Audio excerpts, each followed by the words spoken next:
Une critique virulente postée sur une page Facebook, accessible uniquement aux amis validés par son propriétaire, n'est pas un propos public, mais un propos privé. La question de la diffamation, et même de l'injure qu'on a vu précédemment, ne se pose pas. C'est la même chose que la soirée entre potes. Mais attention, si le paramétrage aboutit à ce que les amis de ses amis puissent voir le post, alors on est dans un propos public. Pareil, si vous utilisez votre messagerie privée Facebook au travail et que, l'écran restant allumé quand vous n'êtes pas à votre poste, tout le monde peut constater que vous êtes en train d'injurier votre hiérarchie, ces injures sont considérées comme publiques.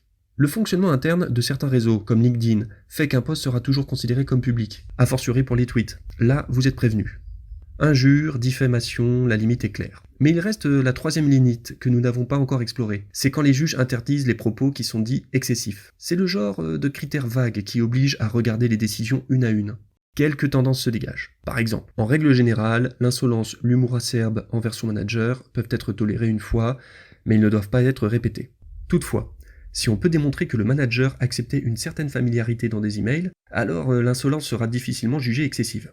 Mais dans ce cas, attention aussi pour le manager. Un arrêt de 2018 laisse penser que le manager trop familier avec ses équipes, au point qu'il n'est plus dans la position de contrôler et de sanctionner leur travail, peut être licencié. Étonnant? Pas vraiment. Être manager, c'est accepter d'exercer par délégation la fameuse subordination sur ses collaborateurs. S'il s'en dépossède, le manager manque donc à sa fonction. À ce jour, on ne sait pas où se trouve la limite à la familiarité possible du manager. On sait juste que c'est un sujet auquel il faut faire attention. Dernier point, si vous critiquez votre hiérarchie en vous servant de la vie privée des personnes que vous visez, le propos sera presque toujours considéré comme excessif et justifiera une sanction de la part de votre entreprise. En dehors de ces grandes pistes, on est très largement dans du cas par cas.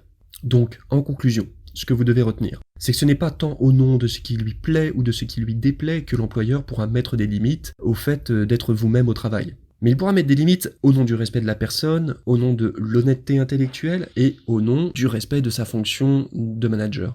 Depuis très récemment, une nouvelle piste semble se dégager, la prise en compte des autres membres de l'équipe. En effet, la Cour de cassation a employé, dans un arrêt de 2017, un langage inédit. L'employeur serait investi de la mission de faire respecter au sein de la communauté de travail l'ensemble des libertés et des droits fondamentaux de chaque salarié. On ne sait pas le type de limite nouvelle que ce respect de la communauté de travail pourra apporter au droit d'être soi-même. Mais on peut craindre de voir pointer une forme d'injonction au politiquement correct sur le lieu de travail. Par exemple, le type d'injonction qui a donné naissance au safe space et au trigger warning sur certains campus universitaires américains.